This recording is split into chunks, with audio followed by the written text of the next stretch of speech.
Hello and welcome to TreeWalker Talks, episode 49, Reflections. Glad to have you here with me. So this week, let's do the homestead update first. We had fair this week. It was busy. I didn't get much time to actually go to the fair. I went one day because we worked 6-day work week. And then we had 2 days off, but one of them was Monday, so I had to get things done. And Monday was the last day of the fair anyways. So I went Sunday. Didn't get really to walk around that much because we had horse classes where the youngest went and did several runs, which if you're part of Discord, you could actually see that. And with the heat stuff, I was just exhausted and done, ready to get out of there. I did, however, get my onion rings and Raiders homemade ice cream.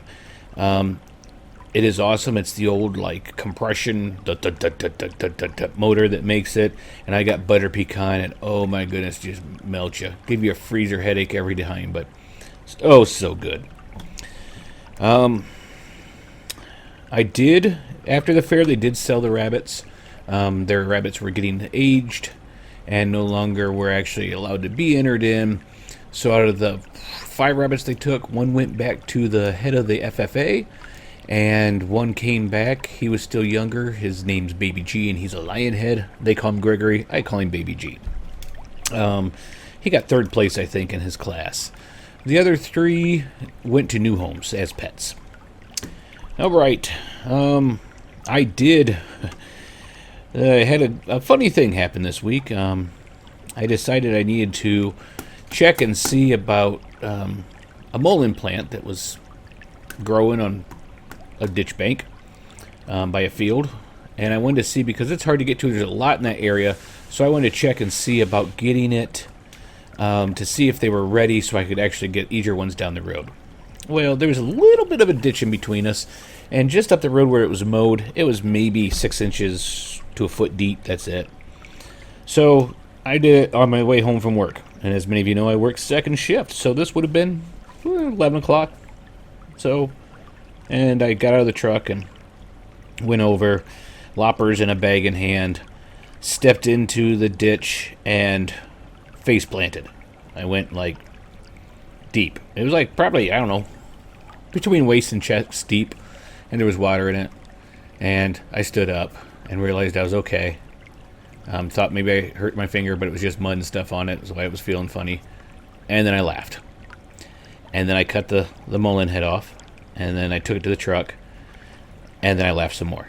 Because what are you going to do in a situation like that? It was kind of hilarious. And if I had the camera, I probably would have hit 1 million views on that, because it was funny. So, little things in life, just to keep you in check. Didn't get hurt, all fun. I did get a new camera this week. I've been talking about it, and they had a special on it. So I got the brand new DJI Osmo Action 4. Just came out actually this month. Brand new.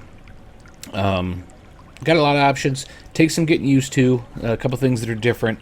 Does have a front screen, but the front screen doesn't work when you're recording, which is kind of weird. I would kind of want to see, but I guess. It does have that it won't overheat. It can record to minus 20? 12, something like that, degrees, and it can record up to 120 degrees. So unlike my GoPros, which overheat all the time now, it won't do that. So the GoPros will still be in the circulation, but they will probably be used for underwater things where it could chance to destroy the camera, that sort. So we'll see if you notice a difference. And it's the next thing on the homestead update is sad news.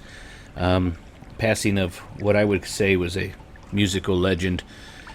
Jimmy Buffett passed away. That hit close to home. My mother loved him. She took me to a concert to see him. Just really, his music and stuff really means a lot to me too. It's really good music. It's to the soul. Kind of takes you away. If you've never listened to a Jimmy Buffett song, listen to one. Margaritaville's good. 5 o'clock somewhere. I think that's when Alan Jackson with him in it. Jolly Man Sing. Changes in attitude, changes in latitudes. Just there's all sorts of them. So I thought I would mention that. Okay, the next section, what's growing on? There is a video coming out, I think, after this. It might be the day before this airs. Today is Tuesday night after work. So, with the nutrient test where I made my own water nutrients with, I call it poo water, and the azolas in it. Going to rotate those out of that one as best I can. I have giant duckweed on its way, so hopefully we can get that going. And a video coming soon because I want to put some grow beds on top of that, so to circulate through. And we're going to use kind of a PVC pipe one. Hopefully you all like that. I'm going to do it a little bit different and try to get it going. Maybe even get some beans in there that are growing in the other system because I don't think they're going to do great there. The beans, well, green beans, they're so-so. I don't know if we're actually going to get harvest off them. But the Cherokee Trail of Tear beans, some are drying, some are still growing. They're looking pretty good. Hopefully we get a bumper crop of those. Cucumbers, they are coming up. They're probably 4 or 5 inches. I'll have to do a garden tour here again maybe this weekend, get that up and going. Haven't got the peas in yet. Get those in. I guess back to the homestead update. I've kind of been doing a bumper jump crop of videos here. I want to see what effect it had. So I was just silently kind of started doing it. I'm shooting to get one piece of content, be it video, podcast, whatever, out every day for 30 days. By the time this airs, I think we're going to have like 6 more, and then that's it. And we've actually done one every day for 30 days. So then we'll do kind of a test to see analytics, which ones do the best, if it really had any difference at all in viewing. I mean, I don't see a whole lot of difference, but, you know, hopefully, we'll see.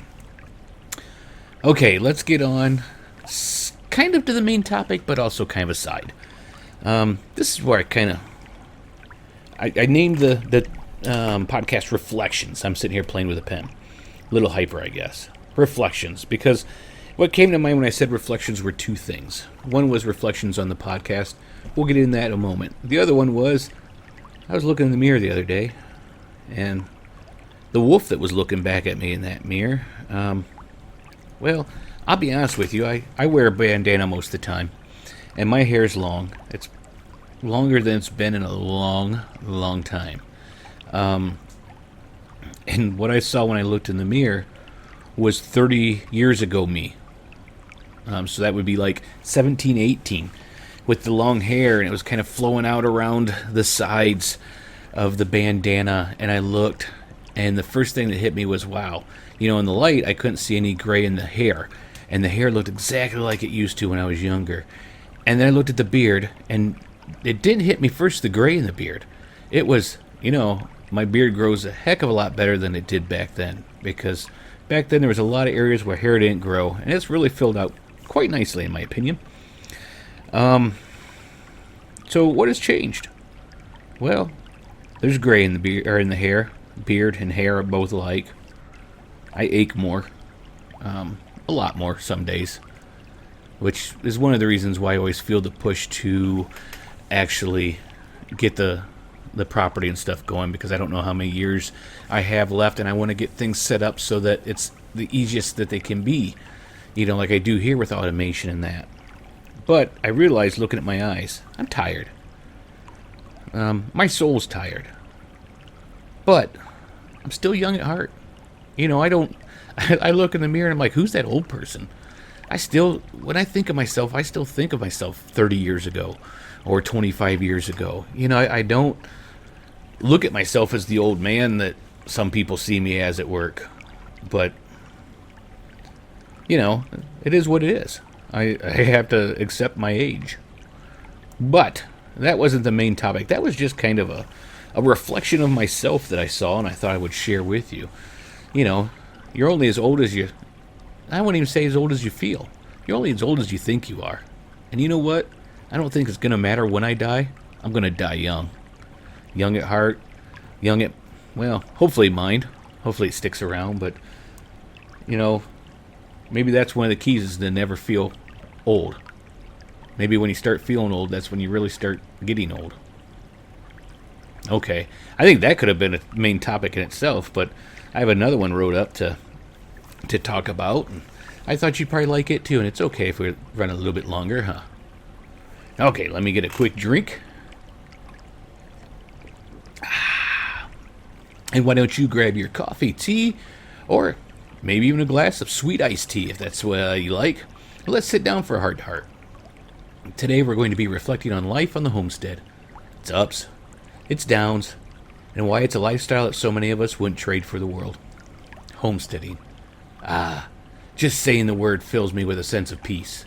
Now I know for some folks the term might evoke images of, I don't know, Little House on the Prairie, but modern homesteading isn't necessarily living off the grid or forsaken of all modern comforts.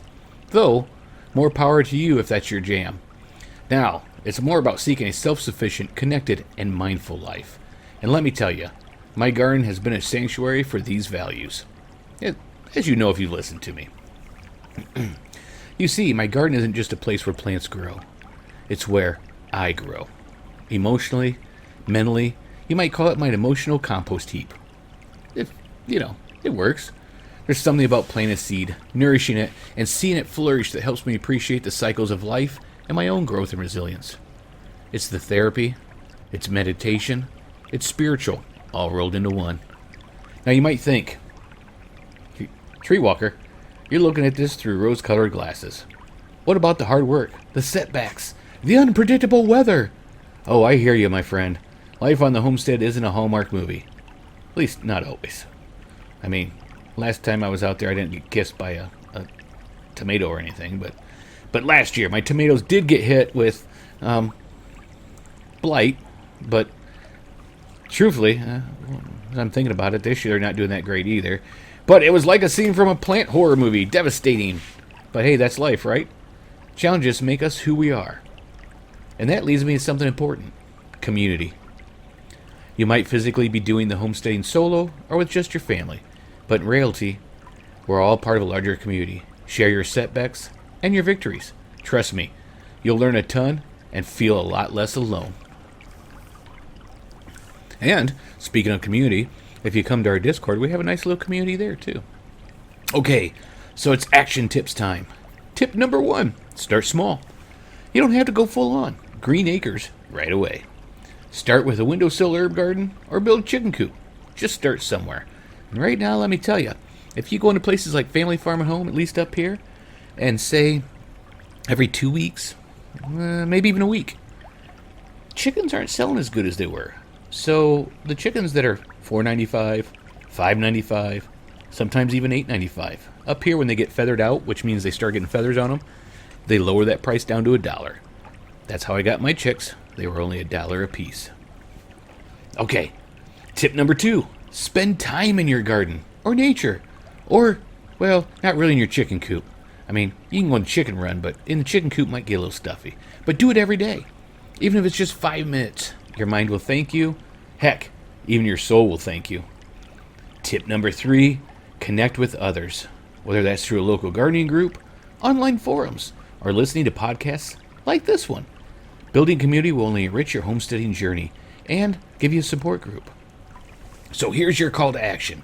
Take 15 minutes this week to either start that small project, maybe spend some quality time in your garden.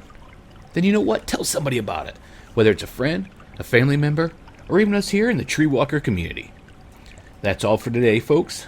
Thanks for letting me be part of your journey toward a more connected, self-sufficient, and peaceful life. Until next time, keep your hands dirty and your heart full. And remember, stay alive and keep on surviving.